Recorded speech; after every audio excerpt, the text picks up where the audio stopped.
Площадь Земли составляет около 510 миллионов квадратных километров. И более чем 2/3 ее покрыты водой. По сей день большинство морей и океанов остаются неизученными. Мы знаем больше о тайнах лунной поверхности, нежели о водах Мирового океана. И если есть немало свидетельств о появлении НЛО в небесах, ничуть не меньше их о так называемых НПО, неопознанных подводных объектах, в океане. НПО – это НЛО, появляющиеся на воде или под водой. Фактически НЛО и НПО – это одно и то же. НЛО становится НПО, когда он не летит, а погружается в воду. Мы впервые исследуем тайны самого неуловимого класса НЛО. Хорошо бы моряки рассказали нам о своих наблюдениях за этими аппаратами. Построить подводное судно со сверхзвуковой скоростью вполне возможно. А донесение о том, что затерянная Атлантида является секретной базой НПО, легенда об Атлантиде основана на убеждении, что такая база и поныне существует. до записи из судового журнала Христофора Колумба в 1492 году. Они видели, как он погружается и всплывает в темноте. И единственного в мире официально зафиксированного появления НПО. Драматических событий близ побережья Новой Шотландии, в Канаде. Ночью 4 октября 1967-го НЛО, что парил над бухтой Шек-Харбор, накренился на 45 градусов и мгновенно ушел под воду, вызвав сильный всплеск и грохот взрыва. Исследователи уверяют, что глубоководные НЛО продолжают бороздить неизученные воды планеты. Вправду ли НЛО посещали Землю? А может быть, они и сейчас здесь?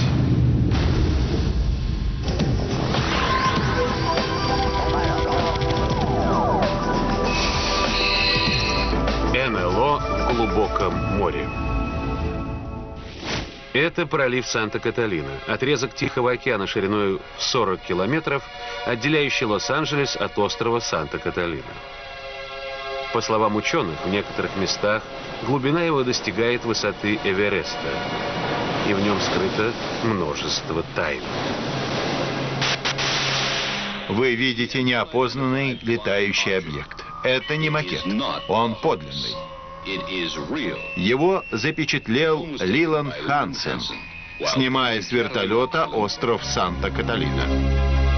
Не так давно многочисленные сообщения о неопознанных подводных объектах, которые появляются над проливом и вновь уходят вглубь, вызвали тревогу местных жителей и ученых. Это зона активной деятельности НЛО. Я видел от 200 до 300 НЛО. Над горами и над водой. Поистине горячая точка. Престон Деннет, автор книги «НЛО над Калифорнией». Он без малого 20 лет изучает деятельность НПО в этом районе. 14 июня 1992 года над горной грядой Санта-Моники прокатилась волна НЛО. Очевидцы насчитали свыше 200 объектов. И что самое любопытное, эти объекты поднимались из воды. Как правило, НЛО пролетает в небе, как падающая звезда. А эти летели снизу вверх. 14 июня 1992 года, 22 часа 24 минуты. Почти 2 минуты воды Тихого океана озарялись светом сотен дисков, которые синхронно выныривали из воды. Как и в других свидетельствах об НПО, эти аппараты в полной тишине появлялись из Тихого океана. Мгновение висели над водой, прежде чем устремиться в космос. Очевидцы оборвали телефоны всей местной полиции вплоть до Малибу. Вот запись подлинного разговора в тот день. Участок шерифа Лост-Хиллз. Вам уже поступали странные сообщения? Насчет чего? Насчет странного свечения. Свечение? Да. Что именно вы видели? Я боюсь говорить, вдруг вы сочтете меня сумасшедшим. Мы видели очень яркий свет в небе. Так. Шума вертолета мы не слышали. Честное слово, я в жизни такого страха не испытывал. Деннет рассказывает, что сообщение поступило и в береговую охрану Лонг-Бич, которая отказалась проводить расследование. Явление 92-го было уже вторым в Лос-Анджелесе за 3 года. Туманным утром 7 февраля 1989-го аквалангисты, судовые гидролокаторы и люди на берегу заметили длинный, темный, неопознанный объект на поверхности океана. 1,5 минуты он сохранял неподвижность. Затем выпустил десяток быстро движущихся объектов поменьше. Еще минуту спустя аппарат вновь ушел под воду. Последний сигнал гидролокатора был зафиксирован южнее, в проливе Санта-Каталина. Потом все исчезло. От него отделились мелкие НПО у побережья Марина-дель-Рей. Временами эти аппараты выпускают тарелки поменьше, метров 5 в диаметре. Их тоже видели возле поверхности океана. Они выныривали и погружались. Если случай 47-го года в Розуэле пробудил мировой интерес к летающим тарелкам, то события под Лос-Анджелесом положили начало исследованиям возможностей и угрозы со стороны так называемых НПО. Мировой океан покрывает 70% планеты. В его глубинах скрыто множество тайн. Вполне возможно, что целое сообщество разумных существ обитает глубоко под водой, так как там их никто не тревожит. Подводное НЛО бесспорно интересует нас, поскольку им известно о нашей планете то, чего мы с вами не знаем. Уникальной характеристикой НПО является их способность множиться и делиться. Один из таких случаев получил название «Инцидент Гольфа-Нуэво». 8 февраля 1960 года на аргентинском флоте была объявлена тревога. Моряки заметили в своих водах 2 неопознанные субмарины и сочли их американскими. Объекты, появившиеся на гидролокаторе, внезапно выпустили несколько летающих тарелок. Гидролокатор 173-438 ярдов. Мостик вас понял, 438 ярдов. 2 гигантские подлодки, замеченные аргентинскими ВМС в 60-м году, вдруг распались на 6 подводных объектов. Аргентинцы не смогли захватить их или уничтожить, поскольку те растворились в мгновение ока. Этот случай привлек внимание даже высшего советского руководства. Тогдашний лидер Советского Союза Никита Хрущев был так заинтригован происшедшим, что отправил атташе в Буэнос-Айрес для выяснения обстоятельств. Одни ученые утверждают, что это попросту были торпеды, выпущенные с подлодок. Другие возражают. В 1960 году подлодки не могли выпускать сразу 6 или более торпед. Покойный исследователь НПО Айвен Сэндерсон в книге 70-го года «Невидимые резиденты» впервые проанализировал феномен НПО. Он упоминает о другой удивительной способности НПО. В марте 1963-го в 150 километрах от Пуэрто-Рико проходили учения американских подводных лодок. Внезапно одна подлодка свернула с заданного курса, заметив неопознанный объект, движущийся со скоростью в 150 узлов. Подводники были поражены глубиной, на которой он находился. Судя по акустическим сигналам, лодка, имеющая 1 винт, была замечена на глубине 6100 метров, хотя предельная глубина погружения не превышала 2000 метров. Иными словами, объект превосходил технические возможности подводных лодок и тогда, и даже теперь.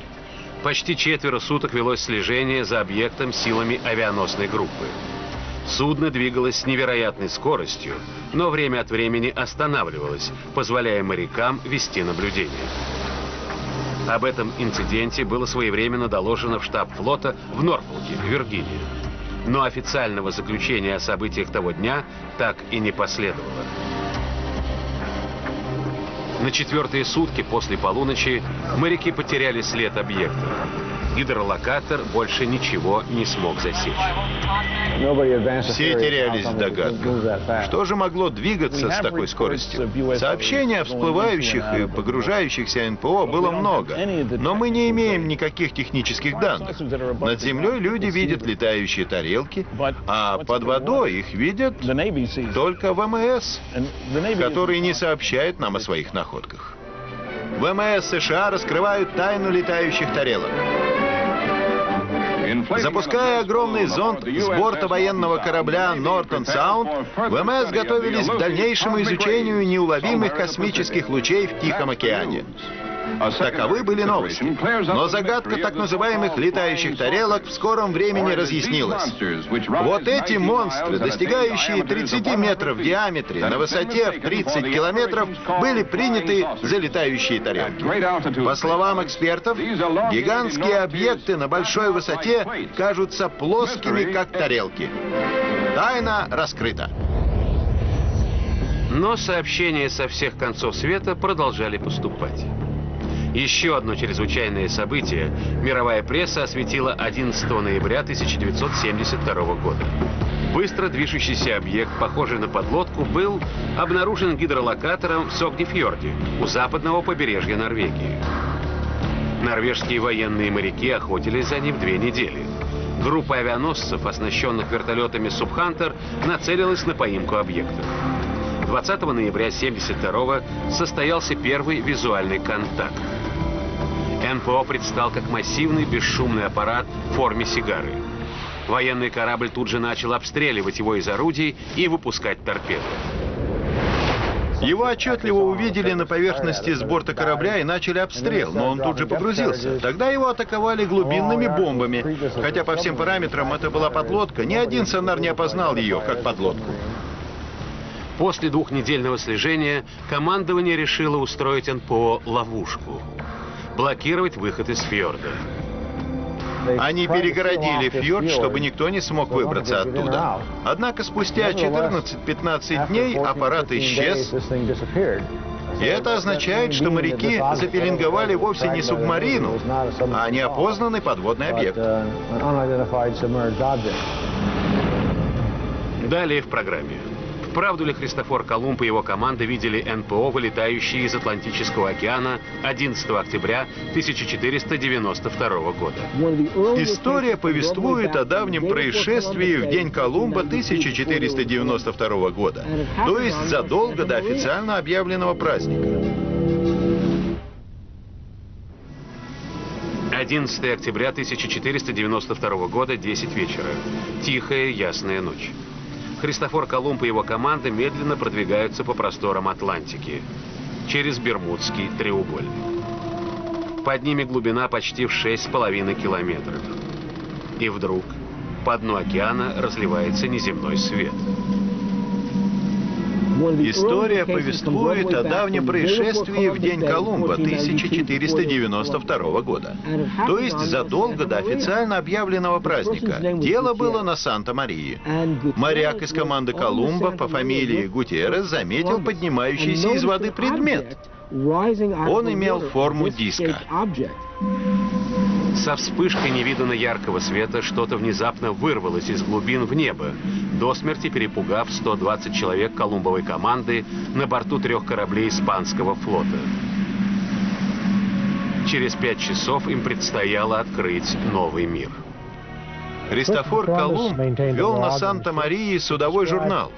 Описанное в нем событие может быть истолковано как явление НЛО. Моряки якобы видели мерцание свечи, выплывающей на поверхность и снова ныряющей под воду. Это никак не мог быть огонь костра, поскольку суша еще не показалась на горизонте. Возможно, инцидент с НПО не просто легенда.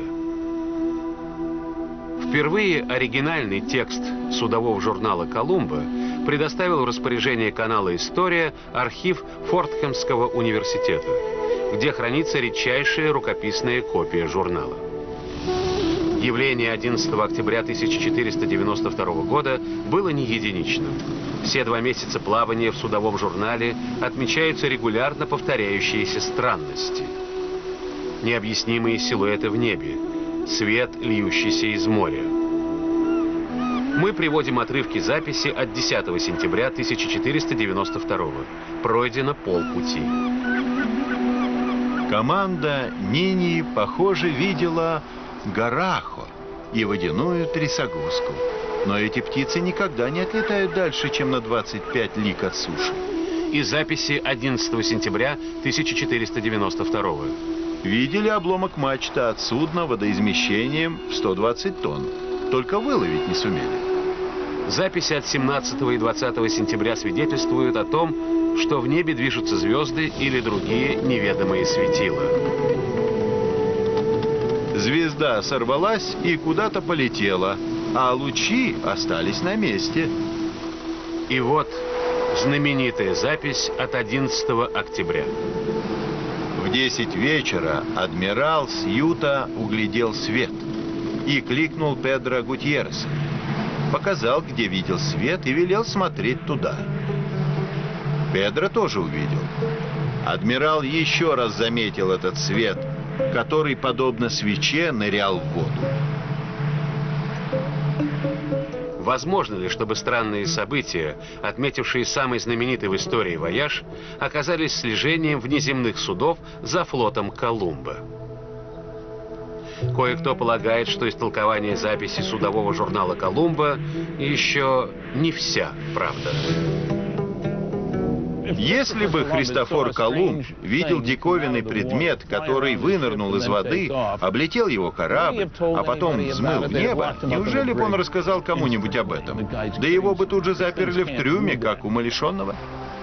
Одно из древнейших упоминаний об НПО дошло до нас 329 года до нашей эры. Увидев то, что он назвал сияющим щитом над рекой Гхакхара в Индии, Александр Македонский посвятил 6 последних лет жизни выслеживанию внеземных судов на подводном колоколе, который считается первой в мире подводной лодкой. Но, по мнению многих, подводные путешествия Александра преследовали более грандиозную цель – поиски и завоевания ускользающего царства – Атлантиды. Первое упоминание об Атлантиде встречается в философских диалогах Платона, а именно в Тимее и Критии. Боги, озабоченные настроем жителей, решили уничтожить Атлантиду. За один день и одну ночь Атлантида была разрушена землетрясением и опустилась на дно. По сей день ученые высказывают гипотезы об Атлантиде как о базе НПО. Легенда об Атлантиде определенно основана на утраченных ныне сведениях о тайной подводной цивилизации. Предположительно, Атлантида находилась в Средиземном море. И это бесспорно удобный пункт наблюдения за человеческой цивилизацией и морскими путями из Малой Азии, Рима и Афин. Средиземное море было колыбелью античной культуры.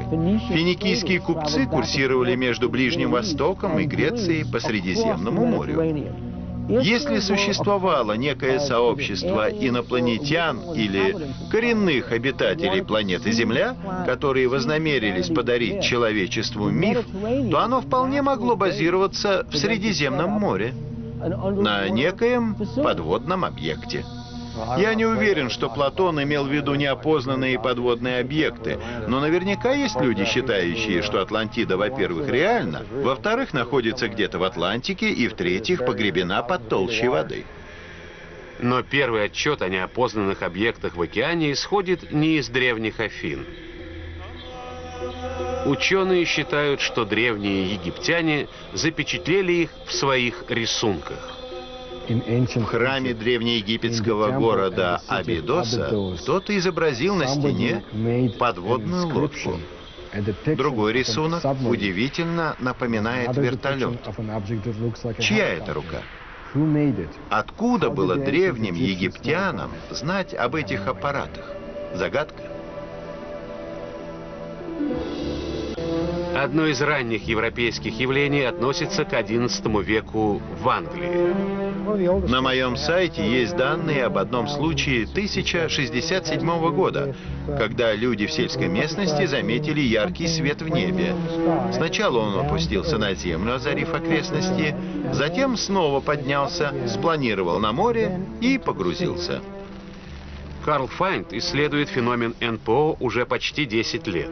На его веб-сайте waterufo.net есть архив из 900 современных и исторических явлений НПО.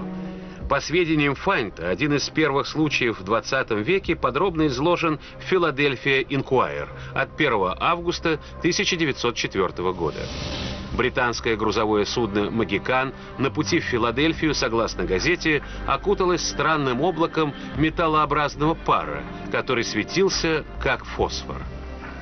Недавно я выяснил, что происшествие было гораздо более впечатляющим, нежели написано в газете. По сведениям капитана и команды, на поверхности океана показался странный объект. Но это был не летящий вниз метеорит, а нечто скользящее по воде. Когда объект был совсем близко, капитан попытался отвлечь команду, чтобы предотвратить панику. Однако, находясь внутри облака, корабль двигаться не мог. Далее Inquirer сообщает, что во время происшествия стрелка компаса на борту вращалась со скоростью электромотора. А моряки не могли ничего оторвать от намагнитившихся палуб. Газета цитирует капитана корабля, который заявил, что вся команда может поручиться за верность сведений. Но самым удивительным и невероятным стал, по мнению ученых, случай 1967 года в Канаде. Шек-Харбор, пожалуй, самое значительное из документальных явлений НПО. Летающий объект проплыл под водой из одного пункта в другой, затем к нему присоединился второй. Мы посетим Шек-Харбор в Новой Шотландии в 38-ю годовщину беспрецедентного события. 4 октября 1967-го на воде прямо рядом со мной появился свет.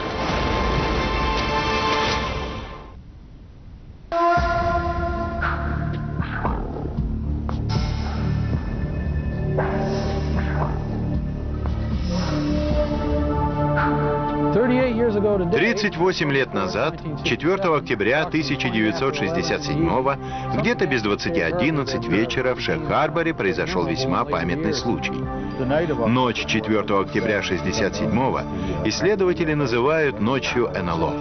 Случай в Шек-Харборе ярче всего характеризует события той ночи. Крис Тайлс и Дон Леджер последнее десятилетие посвятили расследованию инцидента 1967 года в Шек-Харборе. В те годы о нем кричали все канадские газеты. Потом он как-то стерся в людской памяти. Книга Стайлза и Леджера «Темный объект» вызвала тот эпизод из забвения и пролила новый свет на многие события той ночи и последующих недель. Почему случай в Шек-Харборе был выдвинут на первый план и затмил прочие явления НЛО в ту ночь? Да потому что именно в Шек-Харборе объект, спустившись с неба, погрузился в воду. Был грандиозный шум, всплеск. А еще любопытно то, что никто не сообщил об НЛО. В участок Королевской конной полиции, возможно, поступали звонки. Но звонившие лишь сообщали, что видели свет, возможно, исходивший от рухнувшего в море самолета. Все были озабочены только спасением людей, и никто не подумал об НЛО.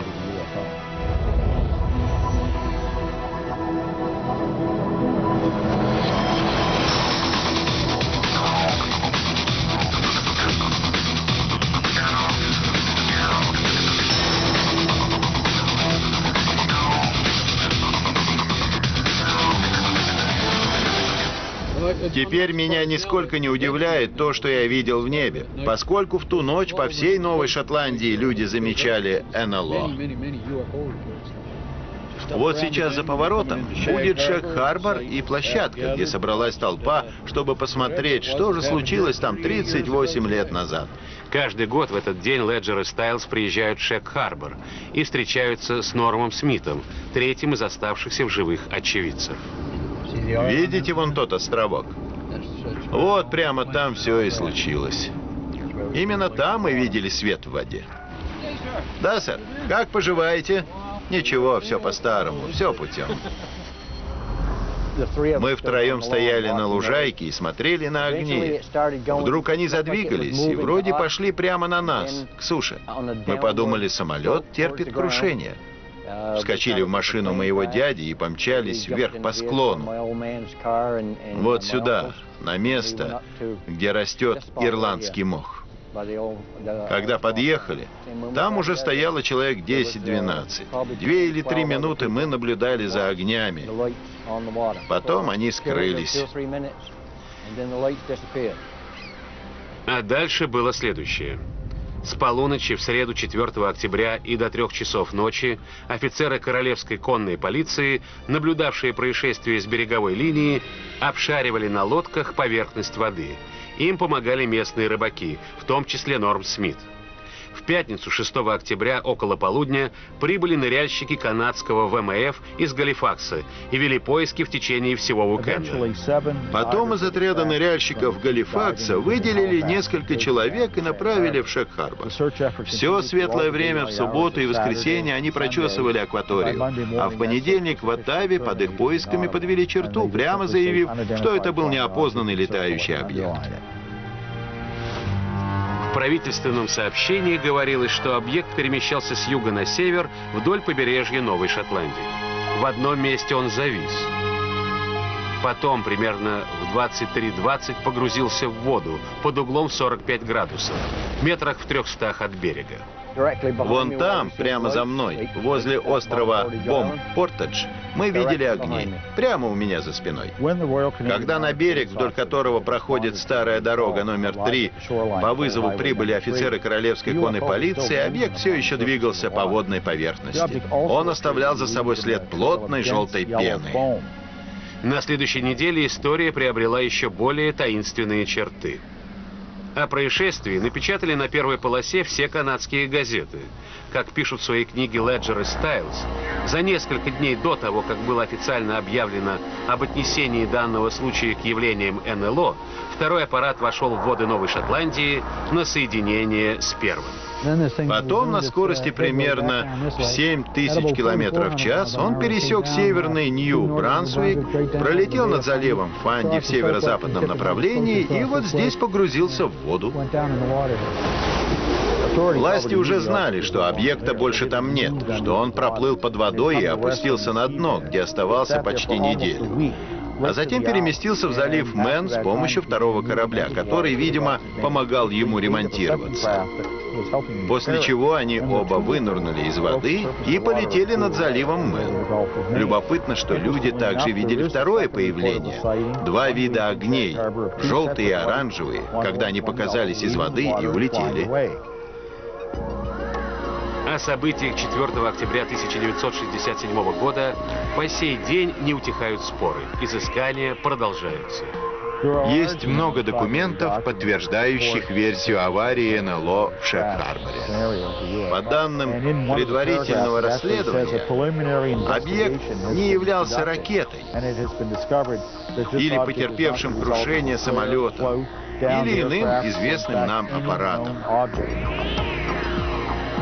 Тогда, 30 с лишним лет назад, я не знал, что это такое, НЛО или нет, но никто не убедит меня в том, что там ничего не было, потому что оно было. Далее в программе первая видеосъемка, возможно, запечатлевшая появление НПО из вод озера Лагуна Картахена в Пуэрто-Рико.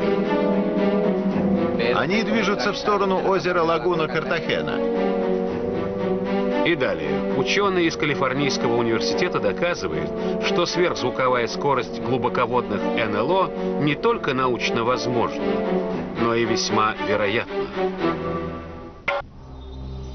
Регион с особо богатой историей НПО. Акватория Пуэрто-Рико. Остров десятилетиями находится в центре дискуссии об НПО, ибо является собой южная конечность загадочного Бермудского треугольника. Пуэрто-Рико – горячая точка НПО, где их действия вполне укладываются в общую схему. Во всей Америке Пуэрто-Рико считается местом наиболее частых появлений НПО. Члены пуэрториканской группы уфологов проект «Аргус» согласились показать нам достопримечательности, связанные с НПО.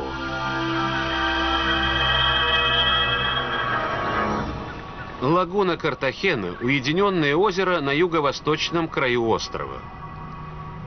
Оно фигурирует во множестве отчетов об активности НПО.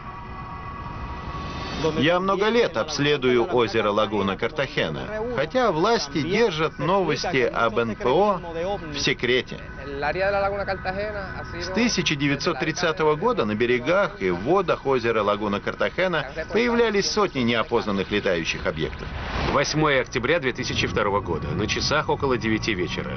Офицер пуэрториканской полиции и член проекта «Аргус» видит, как светящийся красный НПО на немыслимой скорости вылетает из вод озера Лагуна Картахена. Потом останавливается и зависает над водой. Я видел, как объект завис над озером Лагуна Картахена. Свидетелями происшествия оказались и военные. Объект улетел, вскоре вернулся со стороны Монте-Индио и повис над озером Лагуна Картахена. Повисев несколько минут, тарелка вновь погрузилась в озеро. Еще одному участнику проекта «Аргус» удалось заснять тот же объект на видеокамеру в 2004 году. Я снимал на видео 20 ноября 2004 года в непосредственной близости от озера Лагуна Картахена. Это первый видеоматериал, показывающий НПО над загадочным озером. Ярко освещенный летательный аппарат появляется из воды. Вот он почти на минуту зависает над озером, прежде чем улететь. В середине 90-х было сделано несколько попыток опровергнуть активность НПО, несмотря на то, что сотни очевидцев наблюдали огни, появляющиеся и вновь пропадающие в озере. Их видели по всему Пуэрто-Рико. Чаще всего упоминаются такие места, как озеро Лагуна Картахена и 303-е шоссе. Район Лахас, через который проходит 303-е шоссе, еще один важный пункт активности НЛО и НПО. Вероятно, после крушения 1997 года на Монте-Индио остались участок выжженной земли и много невыясненных вопросов. 5 мая 1997 года здесь разбился НЛО, спалив большое пространство на вершине горы. В ту ночь туда приезжали федералы и что-то нашли. Как знать, а вдруг НЛО? После инцидента 1997 года местные власти стали серьезнее относиться к сообщениям об НЛО и НПО. Недаром мэр города Лахас в недавнем выступлении назвал шоссе, пересекающее центр Пуэрто-Рико, 303-м НПО-шоссе. Но нынешние события, связанные с НПО, занимают экспертов куда больше. Над холмами Лахаса то и дело поднимается на 5-километровую высоту таинственный правительственный аэростат, якобы следящий за движением и предсказывающий погоду. Но приверженцы НПО уверены, что он выполняет скрытую миссию – слежения и регистрации активности НПО. В архивах имеется правительственный документ о секретном расследовании. Не публичном, а тайном. Появлении НПО под водой. Документ гласит, что они не представляют собой никакой угрозы для людей. Число сообщений об НПО на этом маленьком острове наводит на мысль, что в глубоких водах под южной оконечностью Бермудского треугольника скрываются не только НПО. Специалисты со всего света считают, что они являются прикрытием основной базы НПО. Мы подозреваем, что есть база где-то между Ла-Пагера и Кабо-Рохо. Она находится на большой глубине и простирается до самого озера Лагуна Картахена. Скорее всего, они выныривают в одном месте и погружаются в другом, поскольку у них там подводные базы.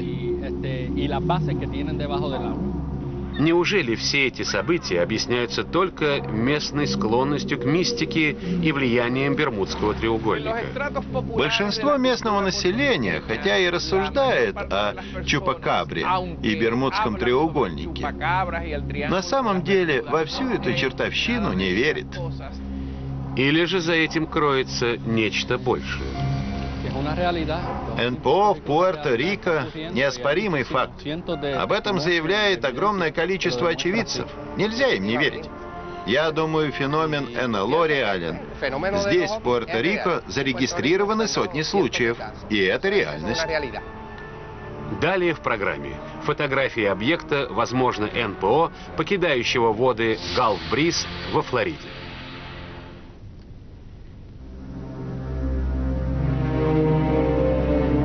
Считается, что неопознанные подводные объекты перемещаются по морям и океанам способами, противоречащими всем законам современной физики. Исследователей поражает их способность опускаться на невероятную глубину, без повреждений проходить сквозь лед и развивать под водой сверхзвуковую скорость. Их аппараты, вероятно, перемещаются под водой благодаря своей непроницаемости. Точно так же, как непроницаемы они для гамма-лучей, космического излучения и всех прочих препятствий в открытом космосе. Если верить собранной информации, мы имеем дело с высокоразвитой технологией. Они облетают сюда, и не успеешь оглянуться, как они уже под водой. Вода для них не препятствие. Они легко переходят из одной среды в другую. В конце 1969 года в процессе регулярных учений близ Антарктики американские военные моряки на судне «Калькатера» заметили неопознанный подводный объект чрезвычайной мощности. Айван Сэндерсон в журнале «Аргоси» рассказывает о том, как где-то в Арктике объект прошел сквозь лед и взлетел. Буквально пропахал ледяную толщу. Огромный, похожий на субмарину объект длиной по меньшей мере 30 метров, на невероятной скорости вырвался из скованного льдами океана, взрезав плотный лед. Это лишь один из множества похожих случаев, о которых сообщают моряки всего мира. Знаю один случай, который был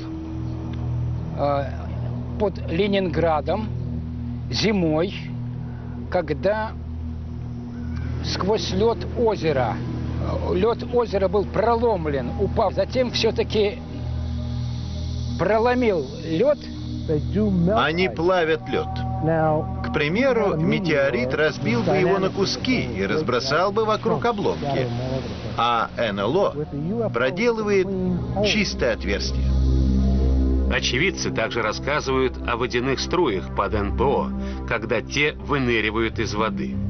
Так Эд Уолтерс, житель Галф-Бриз, 7 июля 1988 года сделал снимок, на котором запечатлен НПО над водяной струей в форме торнадо.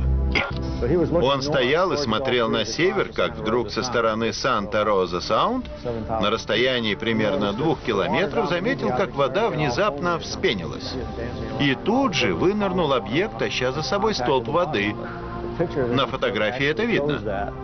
Такие свидетельства навели исследователей на мысль, что НПО могут использовать воду в качестве топлива. Некоторые считают, что вода участвует в процессе плавления. Есть немало случаев, когда в нижней части НПО видели нечто напоминающее резервуары для воды. Это может означать, что их аппараты работают на воде. Возможно, они используют воду как топливо.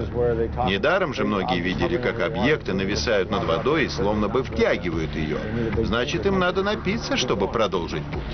Современная наука выдвинула много гипотез о необычайно эффективном способе НПО перемещаться под водой. Исследователи выдвигают разные предположения. От мощных реактивных систем до антифрикционных пузырьков, обволакивающих объекты. Иными словами, двигатели у них не такие, какими мы их себе представляем. Это могут быть генераторы магнитной силы, создающие магнитное поле вокруг объекта для отталкивания природного земного магнетизма и позволяющие им наращивать и сбрасывать скорость, набирать высоту, снижаться и плыть по воде. Активизировав окружающую жидкую среду с великолепной электропроводностью, можно управлять торможением, течением, скоростью, подъемом. Можно решить все проблемы скоростного передвижения под водой. Индукционно-аэродинамическая система будет работать так же, как проверенная электромагнитная установка на подводных лодках. Электромагнитная субмарина была построена и испытана в середине 60-х в Калифорнийском университете Санта-Барбара. В ней был использован принцип естественной электропроводности соленой воды. Первое успешное испытание электромагнитного двигателя было проведено в 1966 году при демонстрации новой электромагнитной субмарины. Она перемещается под водой с помощью электромагнитной силы и не имеет подвижных частей. Принцип таков. Морская вода чрезвычайно электропроводна. Вы преодолеваете сопротивление воды по закону Ньютона, вопреки элементарной физике, и движетесь вперед. Возможно ли, чтобы НПО пользовались природными силами наших океанов для достижения сверхзвуковых скоростей? Вода — превосходный магнитный проводник. Если они взяли на вооружение процесс, называемый диамагнетизмом, который является слабой отталкивающей силой, то в воде эта сила возрастает. Вот почему они перемещаются под водой так быстро. Один ученый предположил, что НПО способны стремительно перемещаться под водой, избегая повреждений, благодаря принципу, действующему в обычной лампочке. В данном случае НПО — это нить накала, а лампочка — поле, защищающее НПО. Оно предохраняет нить от попадания воды, то есть НПО проходит сквозь воду, не касаясь ее. Это достигается созданием так называемого суперкавитационного пузыря вокруг всего объекта. Таким образом, объект движется вместе с пузырем водяного пара. Марко Принценваг преподает на инженерно-механическом факультете Калифорнийского университета. Он поставил эксперимент для канала «История», продемонстрировав возможность достижения сверхзвуковой скорости под водой. Как правило, вы можете экспериментировать лишь с формой аппарата, и он отклонится от стандартных очертаний подлодки. Демонстрируя возможность достижения сверхзвуковой скорости, Принцевак и его команда искусственно создают подводные течения, выпускают зеленую краску и устанавливают мощные лазеры вокруг различных объектов. Если тело, что называется, обтекаемое, оно беспрепятственно перемещается под водой. Красный вытянутый аппарат – идеальная форма быстроходного подводного судна. И напротив, кубическая форма создает мощное сопротивление вокруг объекта. Хорошей формой для подводной суперкавитации является, скажем, нечто похожее на возвратную капсулу Союза или другого космического корабля. Наземные законы физики радикально меняются под водой. Для продвижения океанского судна со сверхзвуковой скоростью требуется больше энергии, чем пока способен обеспечить человек.